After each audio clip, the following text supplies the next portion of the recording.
My name is Annie Ichalana Inuvik Thrasher. My parents, my dad is Joe Sahana Thrasher. He grew up adopted to the Bennetts, Ningaksik Bennett. My mom, dad was a very hard worker all his life, and he went to residential school. What's his name? However, Mom never spent a day in residential school, and she was the bearer of our culture and traditions and everything, and she demanded that Inuvialuit be spoken at home. And the longer we attended school, the less and less we spoke Inuvialuit.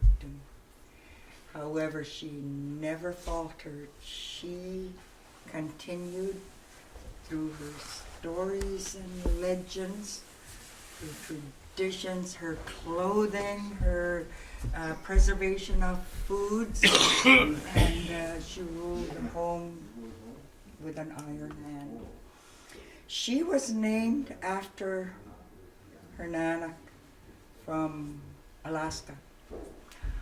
Her dad was Inuvik Reuben.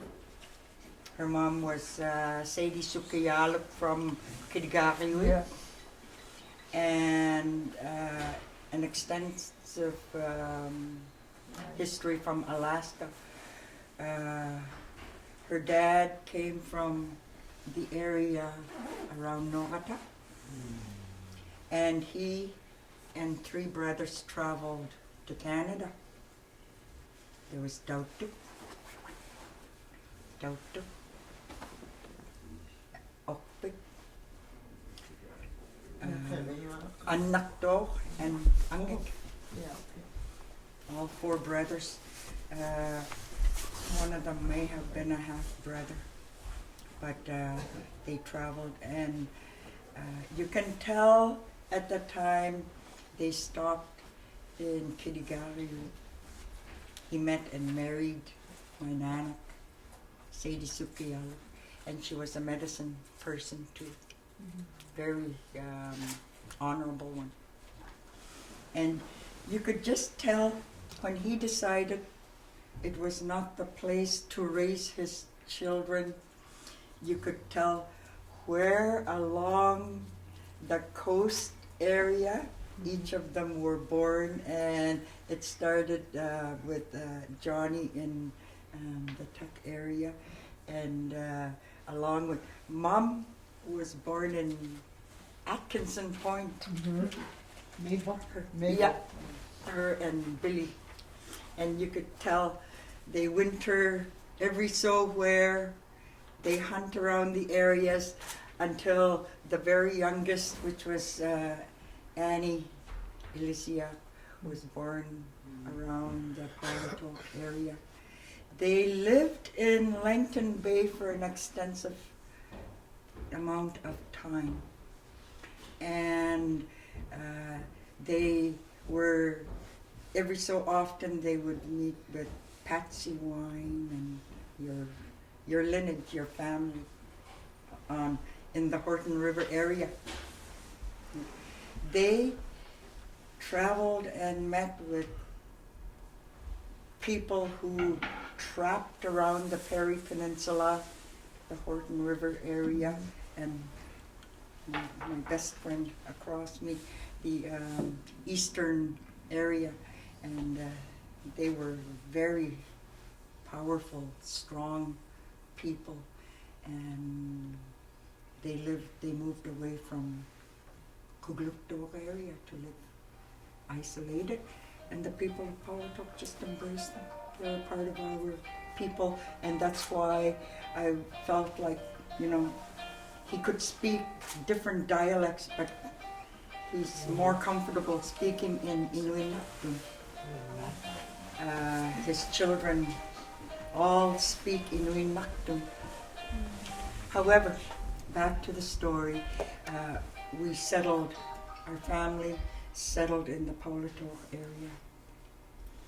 And grew up very strongly right from the beginning of the meeting this morning when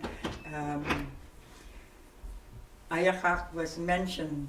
That was the biggest part of the children, our children's stories and legends. They cared for their children. Their legends were big, right from Alaska to the Coppermine area river. We grew up with those stories. I remember having to sit down on the floor very quietly and listen hours and hours of stories that Mom and Dad, who visited Bob and Margaret Cockney, would listen to. So I was honored. I looked at him often. When he looked at me, I shriveled and kind of hid behind my mom. I was honored to listen to Felix Inuvialuit. Mom and Dad often visited him because I'm named after That kind of wife. yeah, and listen to hours and hours of stories and listen to him drumming. I was honored to listen to Ratty. They visited and listened to their stories, so I had a very broad range of lots of stories, life adventures from these old timers. And I was still very young when they all passed on. And we had one of the very best storytellers, often legends, and he's recorded downstairs at in the tapes from Johnny Kumman Rubin. He was our storyteller. Paulitok was very small. Every person in the community had a place within the community, and Johnny Kumman was the storyteller. The two younger boys, Mom's two younger brothers, David and Marcus, they trapped very hard, but all they wanted to do when they got back to the community was have people enjoy music and dance with their fiddling. Sadie Sukiyaluk was she was the specialist, as you mentioned earlier, and very honored by people who trapped from the west side and people from his area in the east. And also there was a leader in our community, and there were seamstresses. They sewed perfect, and often I listened to their stories, and I felt their stories were so true. I was in fear all the time, especially one aunt who told me, one of these days you're gonna meet Ayakak, and you be ready to race him, because if you're playing string games at the wrong time of the year, he'll meet you in the corner. And so I went to my own corner and I practiced like I wanted to really live. I was determined to beat him because my auntie told me that his mouth stretched and you were just a dessert for him. And that also stayed with me. So I practiced, and I always kept my string in my pocket. And whenever I was alone, I could honestly say I became faster than all my brothers and sisters. And I used to pity them because I didn't want them to meet Ayakak also. But years and years and years later, I sat with my auntie and I said, okay, tell me the truth about Ayaha. And she looked at me, she said, you were practicing the muscles on your fingers, the motor skills that children work really hard to do. You became fast and you became a very fast sewer. And it just broke my heart because I was wanting to really believe that Ayaha was still real.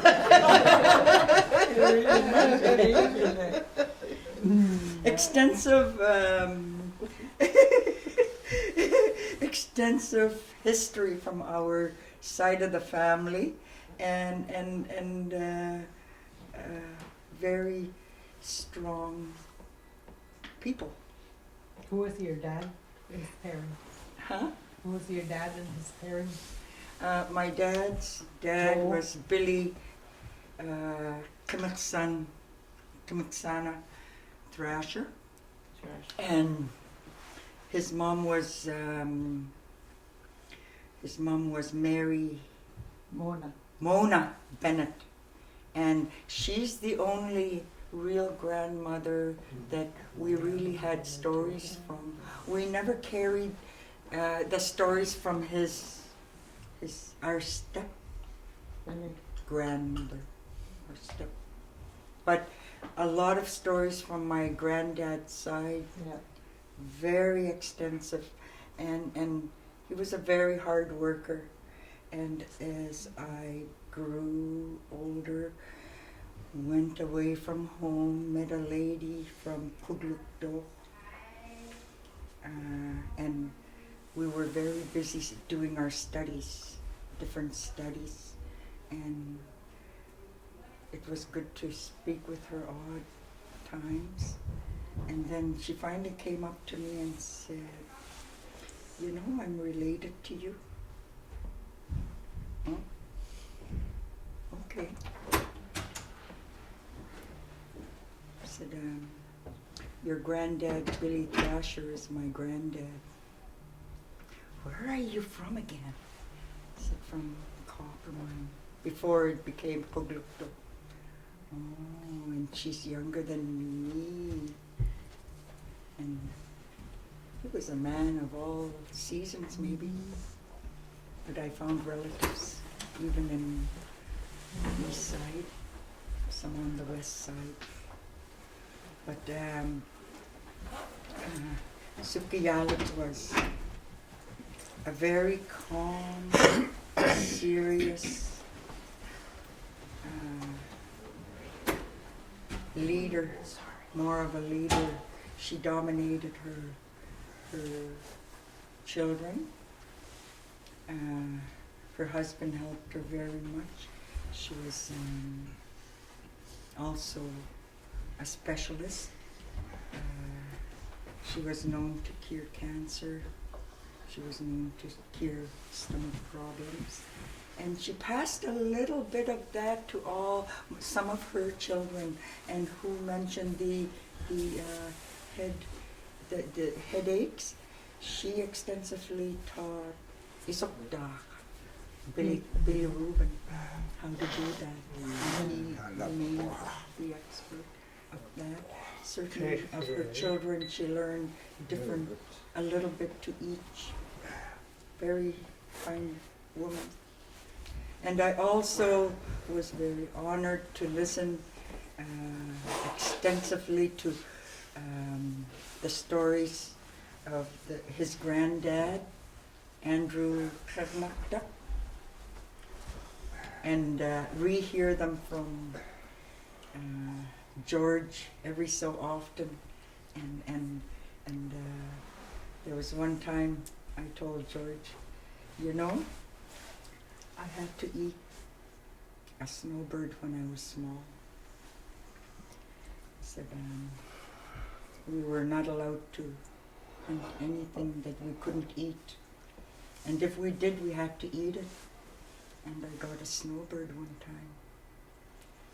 And my mom had me plug it, cut it up, put it into a boiling water.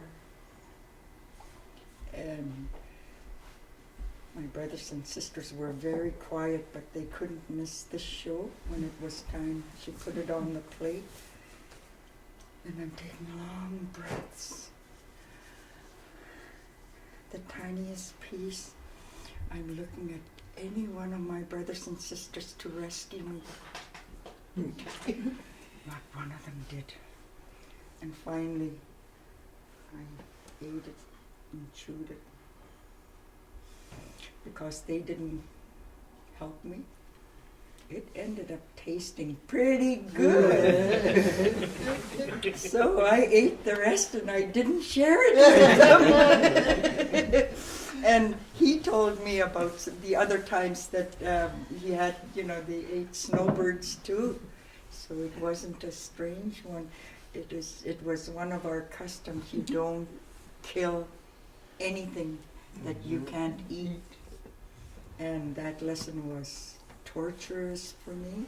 It tortured me a great deal. And it was right there I found out of all my brothers and sisters that I had no backup. How many brothers and sisters do you have? We had 12 of us all in the family, and the older ones had gone to school and or working out, and the younger ones were from my sister Alice, Gilbert, and down.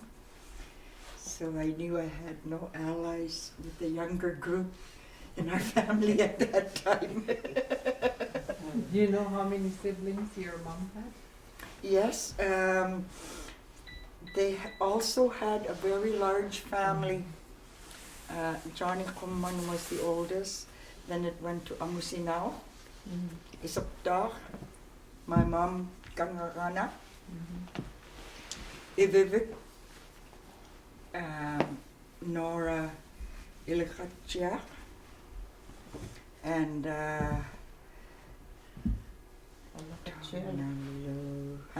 Nora Lakachel. Alakatjalo, yeah.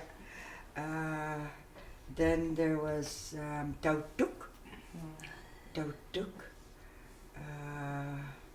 Marcus, David, Nelson, and Annie. I think 11 of their family. They were a very large family, and we were a very large family. Every family except the younger ones from my mom's side had very large families. Susie was oldest, or who? Johnny was older Johnny. than Susie? Johnny. My grandmother? Yeah. Where was he? He was young, about the same age as Nora. Yeah. Whose kid? Because they pretty well grew up. Usually two siblings who always grew up close together. Yeah. And she spoke extensively about him. In fact, I've never met him in my life, I did. but he was tall, I heard. Tall and handsome. And I was but just little, but I had crush on we him. heard Yeah, a lot of the stories about him through Nora. Yeah, Yeah. very handsome. I And know that was Mary Nora's Teddy. brother? Nora, my mom, all. Brother?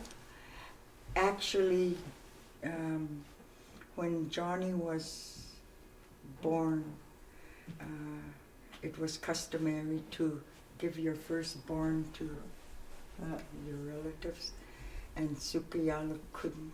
She couldn't, and she promised her next born, which was Susie Nashwalov. Yeah, that was Susie. And it hurt her lots to give, but she had to keep, the custom, and throughout our lives, we always went to Tuk to visit one of my mom's sisters. Susie Kablusia. She always wrote to my mom. My mom, like I said, never went to school. but my dad read her letters, Uh-huh. and she'd have Dad write her a letter and send it. So there were never really any secrets. She couldn't write, but Dad knew everything. But it was, they always exchanged letters throughout their lives, and that was Mom's nearest and dearest sister of all her family. I dreamt course about that guy, Inuvialuit. I'm pretty sure it was him, this guy who He was was just in terrible extremely athletic, I heard. Yeah, I know. Extremely athletic. Very, very tall. Yeah, he is very. Stubborn and determined. And you met him? Oh, yes. That was just the year we spent 1944, latter part of 44 to 45. Yeah, we went with, from Booth Island, we went to Paulato with dogs springtime to hunt geese. So several times I met him. I knew who he was. Yeah, when my oldest daughter was expecting, and that's when I dreamt about him a week before the baby was born. Mm-hmm. And he said, your daughter's gonna have a boy. And then when he was born, about a week later, my daughter said, I want to name him after Andy Cockney, Lawrence's stepbrother. Mm-hmm. So I said, well, you should get permission from Anna first, because Andy was already passed on. Mm-hmm. And she said, just when we finished talking, she walked down that hallway to go to her room, and she ran into Anna. And she said, well, you don't mind if I name my baby after Andy Inuvialuit. And that's how my grandson is very athletic, very stubborn. He's very tall and handsome. That's the way I remember him, because I've never seen him That's the very Amos like person. great grandfather, I think. Mm. So it's a very old name that people don't really use or know anymore. Mm-hmm. And to end this part of the morning session, in our community, everybody had a place, like I said, and the wisest person I've ever met, and the only centenarian from Paulato, who I'm sure they said that she was way older than 100 years old, was Liz's grandmom, Jessie Siliuyaq. Very wise and kind, and she also came from Kotzebue, Alaska. Yeah, And that's the area who mentioned the Greens. yeah. The Greens. No. They some of the family members met years and years ago, Mm-hmm. and have always kept in touch. Mm-hmm. But she was a very wise, quiet, intelligent person. And Maybe you could that's- tell a little bit about your work history and stuff too, because you've done a lot yourself. Yes, I want to I hear usually this. never want to talk about myself. I like to talk about everybody and lift them up. But I was a teacher at one time, and I spent 5 years at university. What university was that? The University of Saskatchewan in Saskatoon.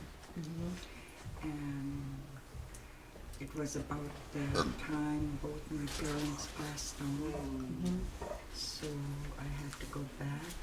And to finish off, I took quite a few classes in what you call Eskimo anthropology. Oh, And that's not to interesting. discourage the younger generation, but I felt like was a prison sentence for me, very far from home. If I took it today, I would be able to do it online and continue living in communities. I had fun in Eskimo anthropology because, as you know, how we live our own culture. In Eskimo anthropology, you have these armchair experts that discovered the Inuit and talked about how they lived, and they all each have different ideas of and confrontations with Inuit, both from east and west, and they feel that they are more Inuit than the Inuit people. So I had fun. Interesting. Quoted a great deal of elders from my home area, and Taktu and Aklavi, with their permission, quoting them just to challenge some of the books that were written, and authors and anthropologists. And it brings back kind of one of them. When I was about 4 years old, we were in a dew-line station called Bar E in Horton River. And it was very, very strong military regulations that anybody else was not allowed to go near their radar, whatever. So they lugged this Denal over to our place, and he was stuck staying with us for over a week. And the storm lasted that long. The DC-3 was grounded at the airstrip, and once in a while he'd have, he's always writing, and I had an elastic and then look away, and he began not to like me at some times, but so finally I asked my mom and dad, Mom, Dad, who was that fella I used to that was stuck in our home? He had to live where we lived. Oh, geez, that one. His name is Farley Mowat. Who? Farley Mowat. Mowat. A book writer. He wrote some of his books became movies, and he was a young. Wasn't he an anthropologist at one point? Whatever. Famous Canadian book writer. Hardly know it. And I said, oh, okay. That's one guy that didn't like me. Let's have our lunch break. Very nice. I see. And your last name from your dad? My last name from my dad, and it's a second generation name, third generation name, Thrasher.